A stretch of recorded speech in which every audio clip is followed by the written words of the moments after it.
Welcome to Purpose 360. I'm Carol Cohn, and today more than ever before, companies, brands, and their partners need to stand for something beyond the bottom line. I've created this program to provide insights and ideas to share with you so that you can apply them to your work the very next day. The goal here is to uplevel your purpose and to benefit companies and society. So please join us.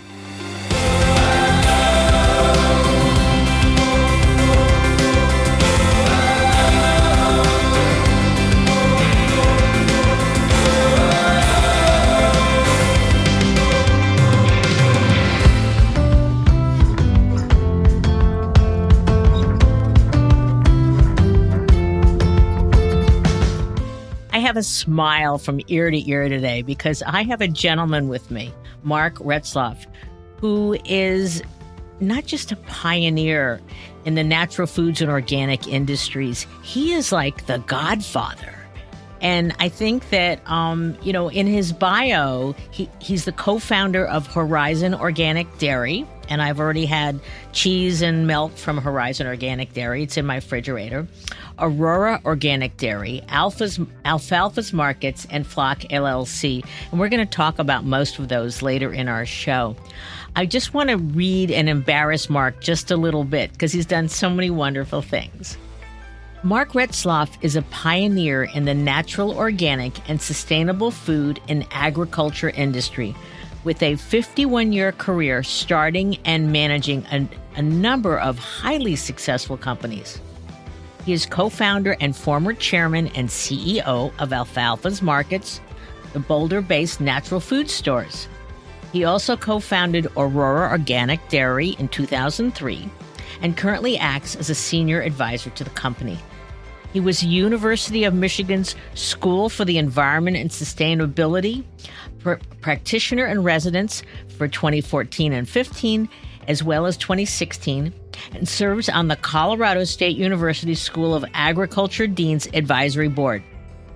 He is past chairman of the board of Natural Habitats Group in Rotterdam, Netherlands, and Boulder-based, and it's a fully integrated leader in organic, worldwide sustainable palm oil production, processing, and distribution. And I know Mark is really, really very proud of that company and his work there.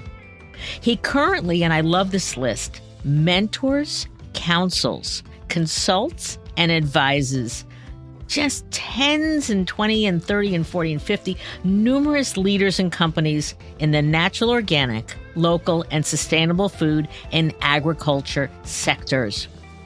In 2019, he co-founded Flock LLC, and we're going to get into that later, which is a dynamic movement aimed at fast-tracking regenerative agriculture for the preservation of the planet and people.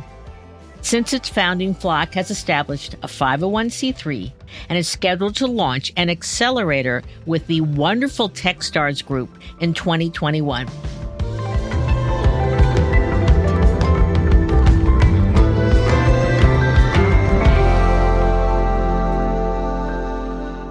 Welcome to the show, Mark. Thank you, Carol. I'm glad to be here with you. Well, let me just now embarrass you just a little bit more because there's just so much wisdom in this amazing gentleman. He started his career in the natural foods retail as founder of Eden Foods in Ann Arbor, Rainbow Grocery in Denver, you got around, Mark, and the original Alfalfa's Markets, which merged with Wild Oats in 1996. In 1990, he was chairman of the Organic Food Alliance, which was instrumental in passing the federal 1990 Organic Food Production Act in Washington, D.C., which had a huge impact on the entire industry. I also like to include something in here called By the Numbers, because Mark has had an impact on so many organizations. When we talk about Horizon Organic Dairy, he proudly states the fact that the company had 125% compounded annual growth rate for over 7 years.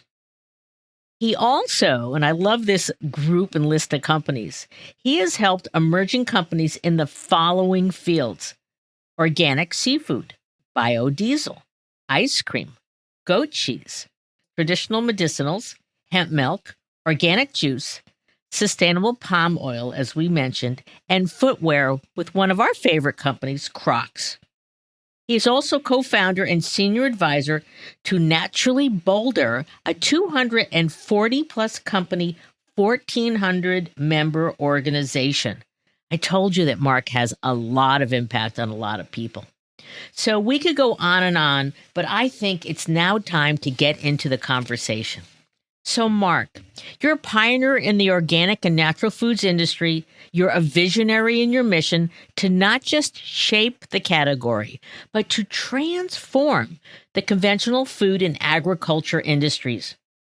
So, can you tell us briefly about who is Mark Retzloff and what has been your career journey and why do you do what you do? Well, I get asked that question a bit, maybe not in that form, Carol, but I do get asked that. I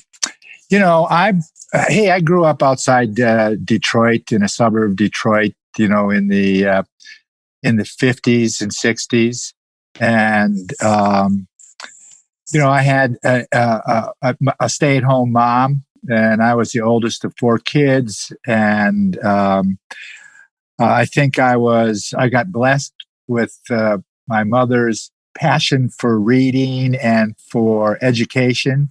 When she came from a very, very low-income family, single-parent family in Indiana, but when she was a junior in high school, won the scholarship for a full scholarship to Purdue University. Oh, nice. But unfortunately, her university work got cut short because she had me when she was a junior in college. Okay, and then she was wonderful to encourage me, and throughout my childhood. My father was also an automobile engineer. Obviously, we were living in Detroit, so that made a lot of sense outside Detroit. But when I went to the University of Michigan, I had been in high school a 4.0 student in honor society and student council and that kind of stuff. But when I went off to college, it was one of those times when it was the early mid 60s and the Vietnam War was going on, and I really got involved as a anti-war activist. I was doing that and involved with groups like the Students for Democratic Society and so forth. But as it became a little bit too violent for me, I switched over to being an environmental activist because I had transferred into the School of Natural Resources at Michigan. That really fundamentally changed the way I looked at things. At the same time I was doing that, my roommates and I had gotten introduced to this macrobiotic diet. Right. Okay. The Cushy I was in Boston. The Cushy Institute, macrobiotics was really big. Right. And so I actually, after I graduated in 1970, I actually went to Boston and worked studied there for 5 months under Cushy and worked at Erewhon and a couple restaurants, the macrobiotic restaurants they had there. And then I moved back to Michigan. And that's when we really began with Eden Foods.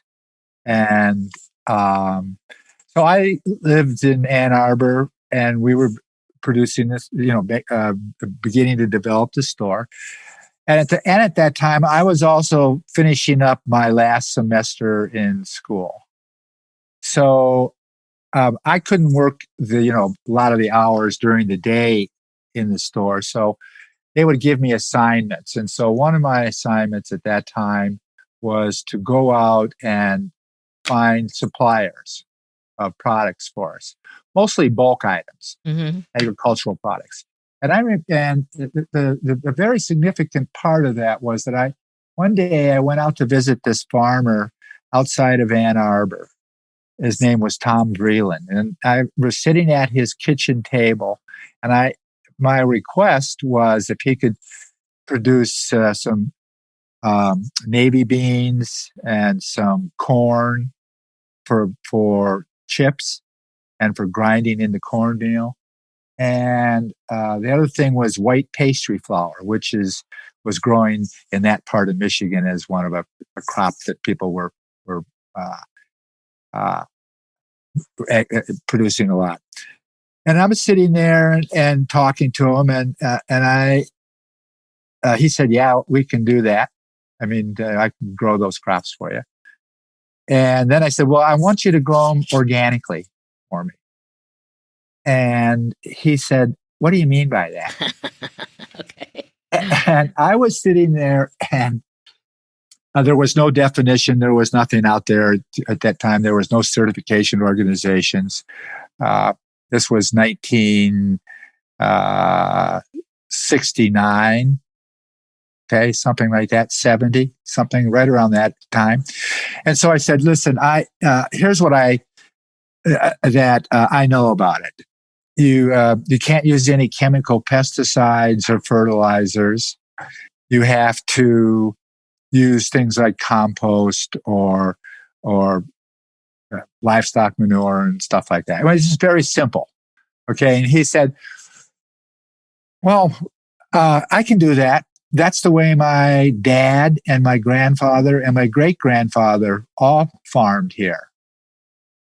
And I'm going like, "This is great." Okay? And he said, "But you have to pay me more money." I immediately said, because he'd said, "Yeah, I can grow that." I said, "Fine, we'll pay you more for that." And he said, "Mark, farmers around here, if they feel that they can make more money in producing a crop like this, they're going to be interested in it." And that was a big aha for me. When I got in my car and I left Mr. Vreeland's property and driving back into Ann Arbor, I began thinking about what I had been learning in my environmental classes, that agriculture was the single largest point of pollution in the United States. When you counted up all the soil that was being running down into the streams, the pesticides and the chemical fertilizers and so forth that was being put into the air, and so we were losing we were losing topsoil. The water was getting polluted. The air was getting polluted. There was farm worker health issues. So I began thinking about this. Wow.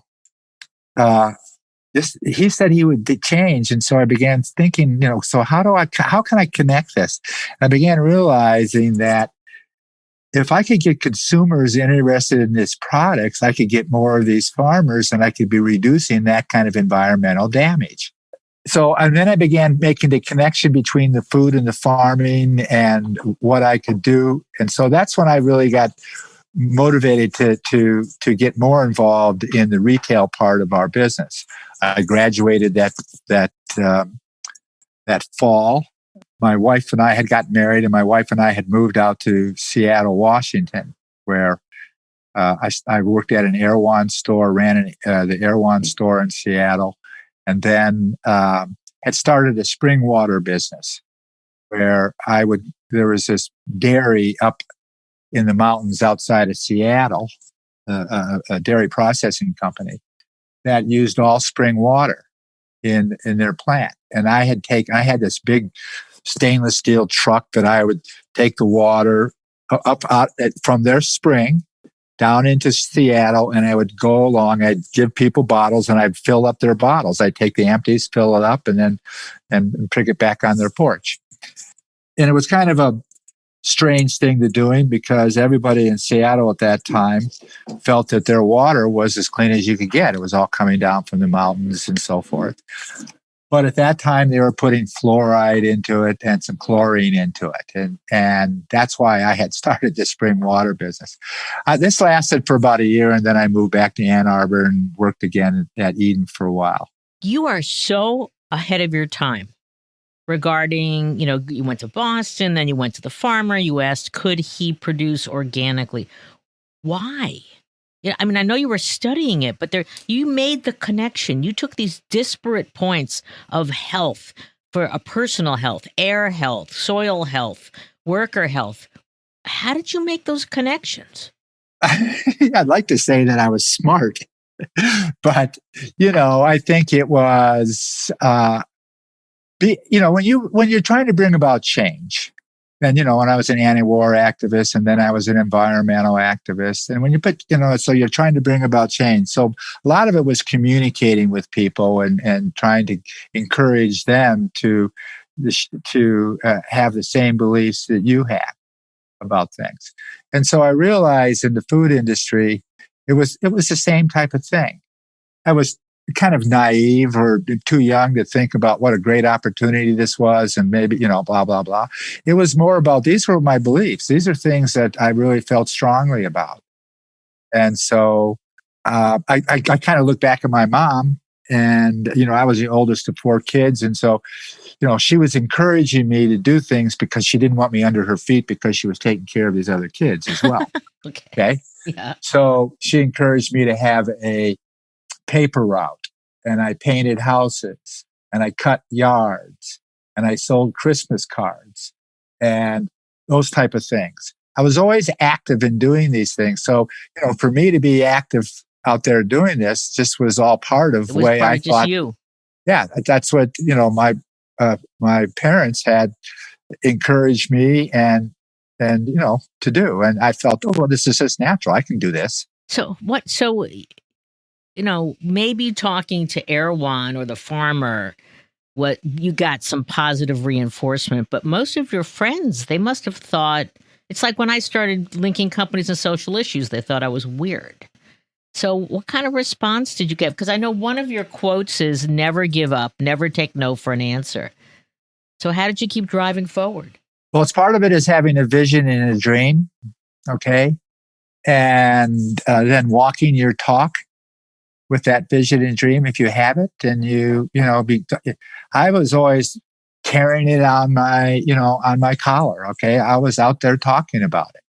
And so, and you know what? I have to say the University of Michigan encouraged that. Okay. To be, to think creatively and go out and do things. And so, and I did that. Yeah, you did. So I got to meet the Springfield Creamery folks and the Keeseys. All of this. This was just what was going on in the industry at that time. Stan Amy was running Nature's Northwest at that time, so I would stop into his store. And how did all these people feel? I mean, you were these little islands that had these strong beliefs about what food should be. But they were very much in the shadows, albeit good shadows. Well, we were all kind of hippies. I understood what it was. We were all part of the anti-war movement, and we were all part of just a more liberal way of looking at things. And the food industry was something that we were sharing and doing. So that was really kind of at the beginning of that whole thing that was going on in the Northwest, going on in places like Ann Arbor and Boston and LA and other parts of the country. So, and then when I moved back came back from this program down in Houston, putting together that whole fooding operation. And we had a Rainbow Grocery in Seattle, San Francisco, Malibu, Kansas City, Chicago, Boston. And so one part of my job was to oversee that. And that was significant because we lasted about a year in Denver and then decided that we wanted to move up to Boulder. And we found a location up there. And in 1979, we opened up Pearl Street Market, which we ran that for a few years successfully there as a a little bit larger natural food store. Were you still selling in bulk? And I remember there used to be sawdust on the floors and Yeah, we were selling in bulk. We weren't selling any. It was a lot of produce, a lot of bulk. Uh, we were carrying vitamins and herbs and those type of things. There wasn't a lot of packaged foods. There was some, but there wasn't very much at that time. We were doing very well, and we decided to open up another store in Boulder, a larger store, and we decided to call that store Alfalfa's, where the whole gang shops. Okay, and we kind of used our gang. Love it. People like Yep. like Spanky and Alfalfa and Darla and Buckwheat and all those, because they were all kind of, we wanted people to shop with our gang. I mean, that was kind of the way we were playing it. But what ended up happening is that we opened up the Alfalfa's market. It was much larger. I found Mel Coleman. He came walking in my door one time and said, "Hey, I'm a rancher from southern Colorado, and I produce meat that hasn't been messed with. There's no antibiotics and no hormones, and they're only out on pasture. And would you like to buy my beef?" And I'm going like, wow. I had visited out to Mrs. Gooch's out in California with Sandy Gooch, and they had put in a meat department. So I said, wow, with this new store in Alfalfa's, we're going to put a meat department in, and we're going to have Mel Coleman bring in the meat for us. And so we did that. And we got Mel started in Coleman Natural Beef. And then Mel became, the chief activist on natural meat and bringing that to market. That's important because I'll talk about that a little bit later on. Sure. So what did I want to get a little bit from the retail to the horizon. What did you really love about retail, and what didn't you like about retail? I loved the interaction with the customers. Even when we started Rainbow Groceries, even back at Eden Foods, the key thing was to have a relationship with the customers and understand what they were buying and why. So, and listen to them. I think that was really a key understanding. I've been listening to consumers and trying to get consumer insights my entire career since I was in retail. They'll tell you what they want. And if you can deliver what they want, they'll come to continue to shop with you. So I would spend time in the stores. I would talk to the customers. I would make suggestions to them. I would be kind of role modeling also for my employees so that they understood that this is the kind of connection that we needed to make. We made sure we did a lot of demoing and sampling of products, because that's another good way to be able to chat with them and find out what they like and so forth. So to me, that was key in retail. And were people using the term organic in those days? Were they asking for, I want food that's more pure, it doesn't have pesticides, I want it to be, animals that are fairly treated? I mean, what was the feedback you were getting? We were looking for that. We were buying some organic produce, and local produce was organic and so forth. A lot of the groceries were not available as organic. I mean, you could buy brown rice and you could buy wheat flour in bulk and stuff, and beans and stuff. But really, packaged goods was really not very prevalent at that time in organic. But in sometime around in the mid to maybe 87, I'm not sure the exact date on this, Carol, but 60 Minutes ran a program on Alar, which was a chemical that was being sprayed on apple tree. On apples. It was the cover of Time magazine. Right. And so that they would all ripen at the same time. Additionally, they were spraying that the salad bars were becoming very popular. Okay. And so they also found that if they sprayed it on salad bars, that the product wouldn't wilt. Okay. So, but that's what 60 Minutes and Time Magazine picked up on.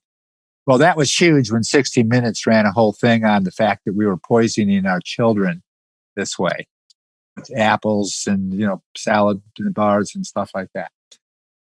So living in having a store in Boulder, where people were very aware of these type of things, we would just have customers all day long coming in and asking, where's all your organic produce? Can I get this organic? And so on and so forth. And that was really probably the number one stimulus for organic food in the United States at that time, that program. It really skyrocketed stuff. Let's take a break and find out what else is happening besides this podcast that you may want to know about.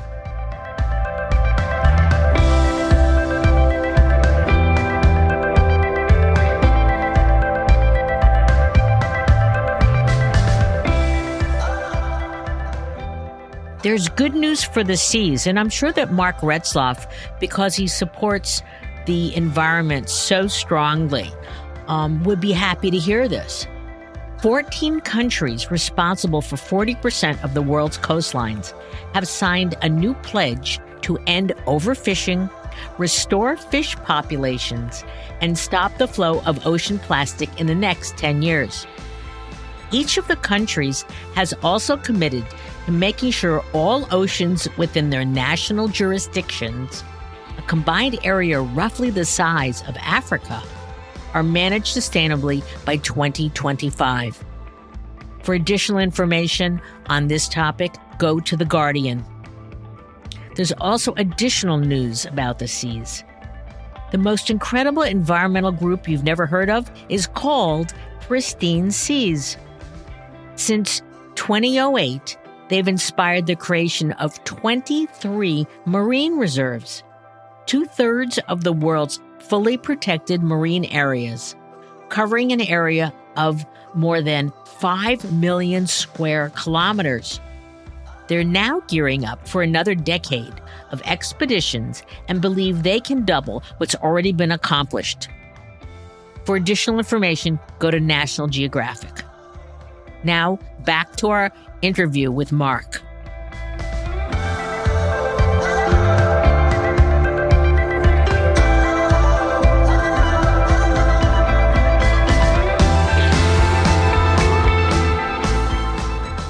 So let's jump to, you had a major role in creating the Organic Food Production Act, so that there were standards, so that there were common definitions. Can you talk a little bit? So here you have this kind of hippie activist guy. Now you're going to Washington and you're advocating. So tell, you want to, I'm fascinated now. Well, at that time, there was one trade organization called NNFA, National Nutritional Foods Association, and they had regional branches. I was, in my region, it was Rocky Mountain Nutritional Foods Association. So I got on the board of Rocky Mountain Nutritional Foods Association when we were at Pearl Street Market. And then by the time I was at Alfalfa's, I had become the president of the Rocky Mountain Nutritional Foods Association. So that was representing the retailers and distributors and that kind of thing. So I had a little bit of gathering what I had to do to be active in the industry through that. And I'd gone to the NNFA trade show, and those type of things. So at that time, there was a lot of natural food stores that were, at that time we had 2, and we were getting ready to look at another one down in Santa Fe. I had become friends with Miss Sandy Gooch and the Mrs. Gooches. I had become friends with Anthony Harnett at. Oh, I know Tony and Susan. They were in Boston. Braden Circus was a client of ours. So they were. We became friends. John Mackey at Whole Foods, and then Peter Roy had Whole Foods Company in New Orleans. Stan Amy up in Portland. Terry Dalton from the Unicorn down in Miami. So we kind of got together. I mean, they would come out to Colorado with their families, and we'd all go skiing or we would meet down in New Orleans and go to the restaurants and just talk and really became, Peter Roy was very instrumental in this and what we call the natural network. And we weren't competing with each other. We were just sharing the best practices and sourcing and those type of things together.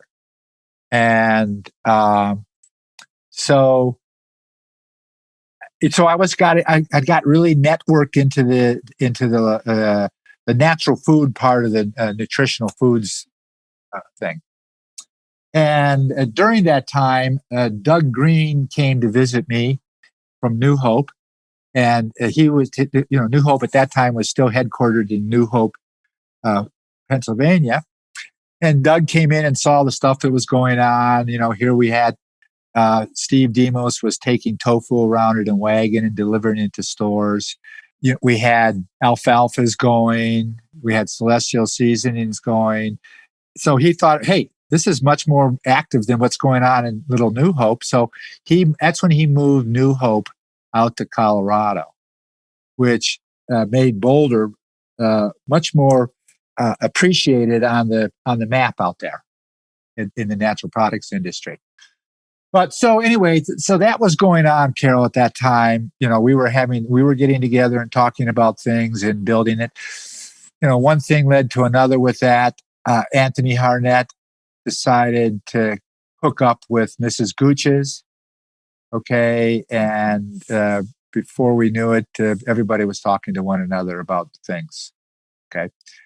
But I was really still drawn to what was going on with organic foods. And, one of the problems I saw was at that point, we probably had 23 or 24 states that had passed organic legislation. California obviously being the biggest. But the problem was, for example, in Colorado, I had to bring something that was certified organic in California. I also had to get it certified organic in Colorado. It was causing a lot of problems with consumer confusion.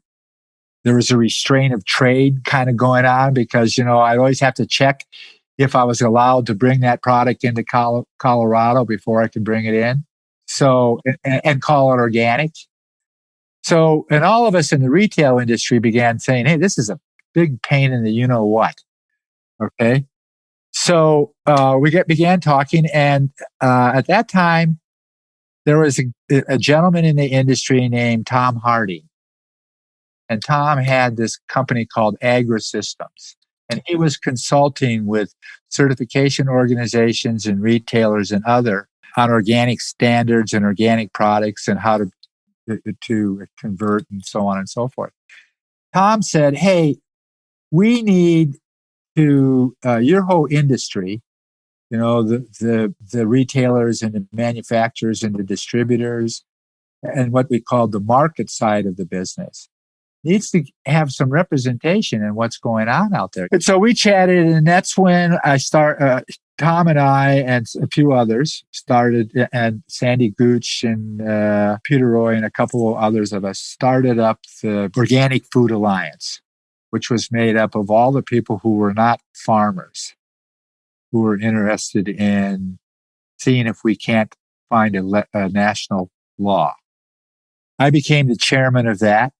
That stimulated me to hurry up and retire as the CEO of Alfalfa's at that time.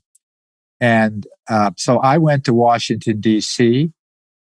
I went there about every other week for 2 or 3 days. Met up with there was also another group. A lot of the state organizations were coming together, and there was some farmer organizations starting. So I went there, and I was talking with I was involved with the different groups that were working on getting this, working with Senator Leahy. We decided we needed a trade organization. So there was a number of us that got together. Joe Smiley was one of them. Chris Killam from up in Boston. He was still at Bread and Circus at that time. And we all got together and we decided to start the Organic Trade Association, and we hired Catherine DiMatteo to be our first executive director. And we all put in some money from our organizations and companies to get it going. And I became, as a chairman of the Organic Food Alliance, I became kind of the head lobbyist. And so, man of many talents. Okay. Catherine and myself and a lobbyist named Bob Gray started doing the lobby. And my job was to work with all the food trade associations and go to the offices and so forth. Catherine was her job was to start getting together the Organic Trade Association. So I would go about every other week. I'd go to Washington, with meet Bob Gray, and we would just go from one office to another, meeting with everybody on the House Ag Committee and the Senate Ag Committee. And what did they say to you in terms of you wanted to get the standard? You tried to explain to them what organic was about. What kind of response did you get? Well, because Leahy was very much involved in this because of Ed Barron was his chief legislative aide at that time, and Kathleen worked for him. And so she was working with Ed to get the draft up the law. But they didn't know what to draft. So what we ended up doing is that we decided, as the burgeoning OTA, that we would hold listening sessions around the country. Yeah. Okay, and there's your listening skills again. They're coming out. Listen to consumers and now going around the country and asking. Right. So we held about 5 of them around the country. There would be anywhere from 300 to 400, 500 people there. And, we would, we would make some presentations, but we would mostly listen to, depending on whether they were in the produce industry or the dairy, or nobody was in the dairy industry at that time, but whether they were producers or they were distributors. And we were really trying to sort out, on certain topics or areas of concern in the law, where we had to sit on those things. And what we were really trying to do at that, Carol, is to make a really big tent so everybody could fit under it. And that was really difficult because each one of these certification organizations and these state programs that these companies were working on were working under different systems or different standards at that time.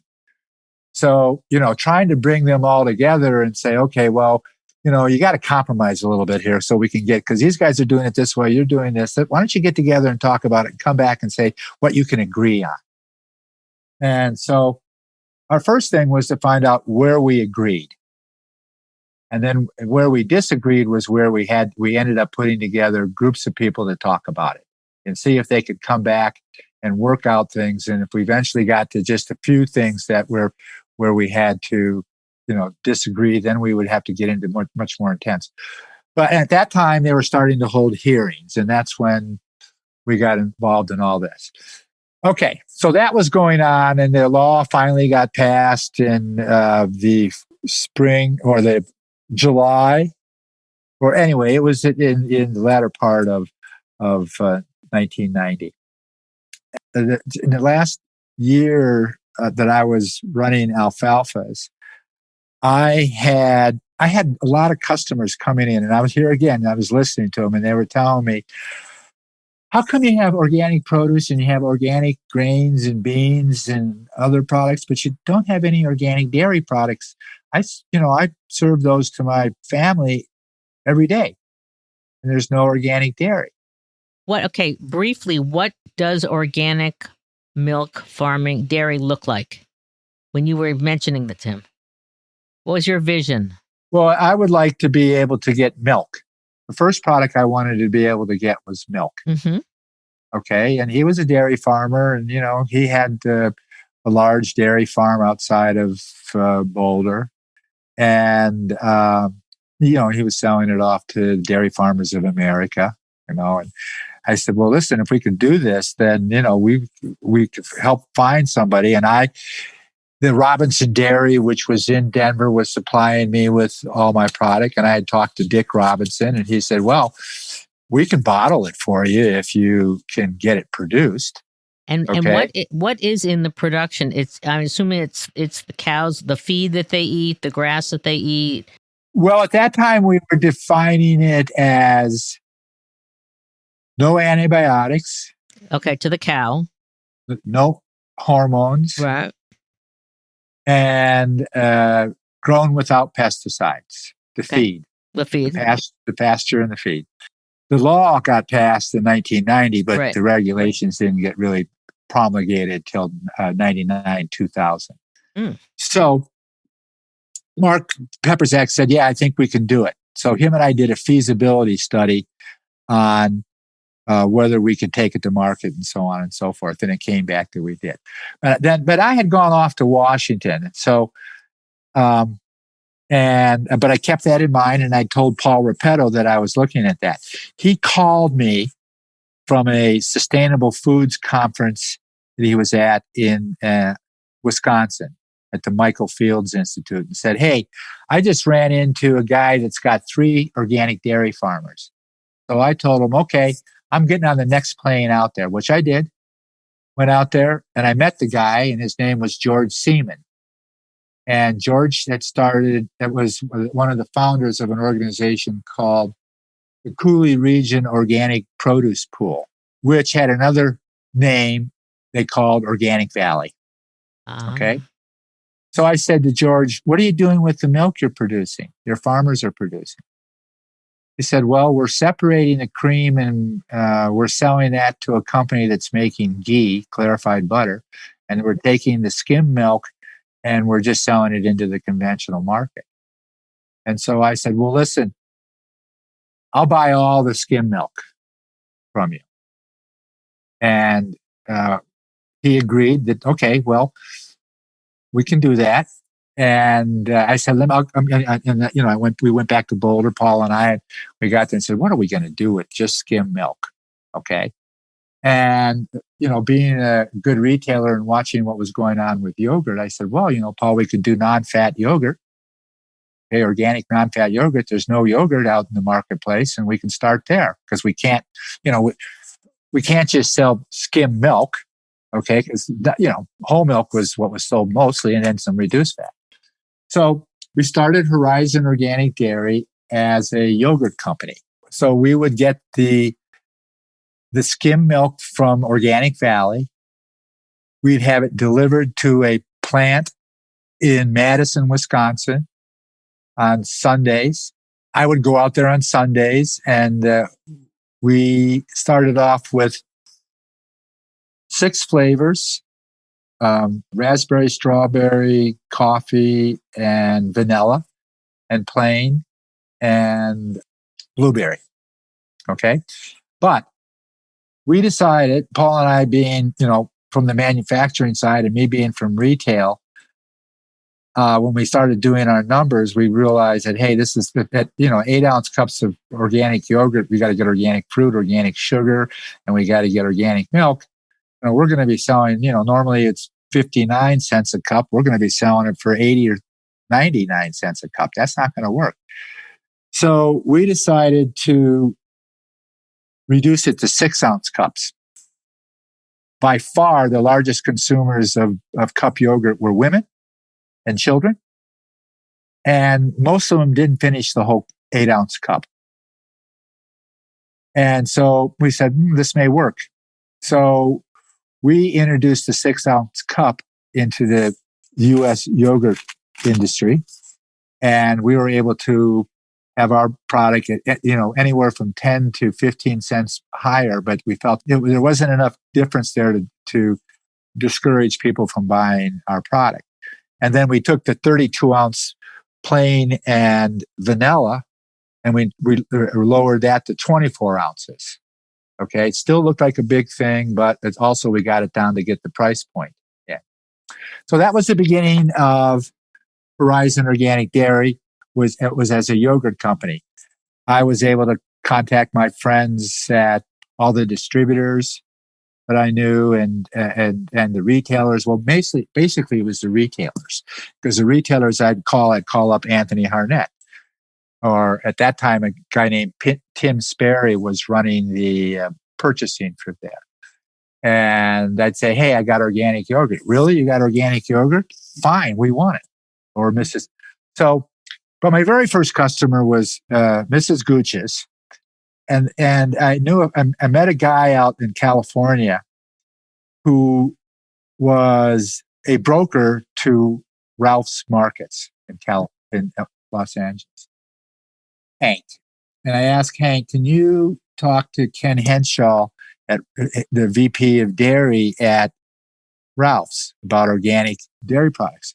So he talked to Ken, and Ken said, yeah, I'm interested, but I'm really interested in organic milk.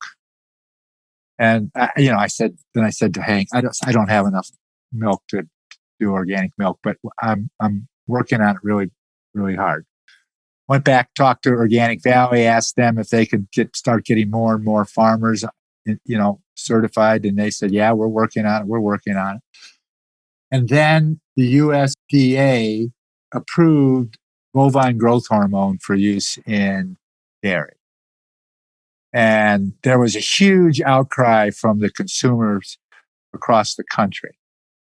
And in particular, Safeway in California called me right after the law got passed, because there was all kinds of protests going on in front of their corporate headquarters and in front of their stores, saying that we're not going to shop in your stores if you start using BGH milk. So I was getting calls from every retailer in the country. I went back to George Seaman and said, George, I need more farmers. And he said, well, we got some more coming on. And so I said, fine.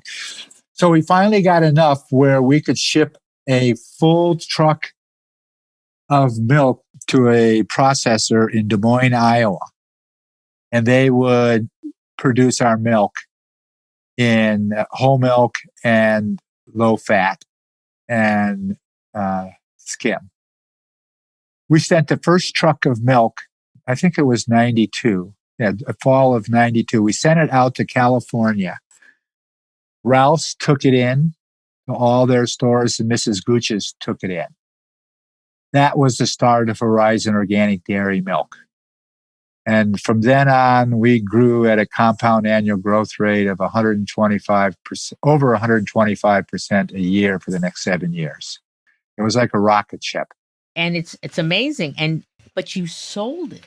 So what was that like? You sold it to Dean Foods, right? Well, what happened is that, as you're growing, you need capital to grow. And so we were constantly doing fundraising and financing. We went public in 1998. I think that was wildly successful. We were one of the very first organic and natural food companies that had gone public out there. And so there was a lot of pent up demand for that out there. So we went public. We put a lot of capital in the bank. I proceeded to use that capital. I went out and negotiated to buy 2 other organic milk companies that had started since then. One was called Juniper Valley, which was owned by Elmhurst Dairy in New York. And the other one was the Organic Cow of Vermont, partly owned by Hood Dairy. And so I went out and negotiated with both of those companies to buy their brands, because I really coveted being in the Northeast. Okay, and plus, particularly in New York, as the media center of literally the world, it's also the media center for food in the United States. And I wanted to be in the media center because I found earlier on that I couldn't afford to do advertising. What I could do, though, is I could go and have desk side conversations with the food editors. And there was a woman in New York who was a food editor at New York Times. You probably know her. But I got meetings with her. I got meetings with the Chicago Tribune food editor, the New York Times, the LA Times food editor, and the San Francisco. And what were the editors saying about organic milk? Well, they were very intrigued by it because they'd heard about organic, but organic milk was the category they felt it was a great entry point for organic. Okay. And of course, I was talking about the dense nutrient value of milk and so on and so forth, and that it was hitting our demographic, which was women. We decided that we wanted to do some work over in Europe, so I went over there and got our office started. We really focused in the UK. I bought 3 companies over there. Rachel's Organic Dairy, which was the leading organic yogurt company in the UK. And then I bought a couple companies which were milk companies. And then I went to Japan and did a licensing of Horizon Organic over there as well. And this was after we'd gone public. And then about 1991, I decided that I was, I'd gotten the company to where it was. Things were feeling good. I was starting to have some other interests out there besides just running a dairy company. And it had become a public company. I'd lost control. Okay, we had a board and 2/3 of them were not involved in the food industry. But as a public company, stock markets were asking us to change who we had on the board and so on and so forth. And we were being, analysts were following us, and it just wasn't. I just felt that we were losing control of what our real true mission was with the company and building the organic marketplace.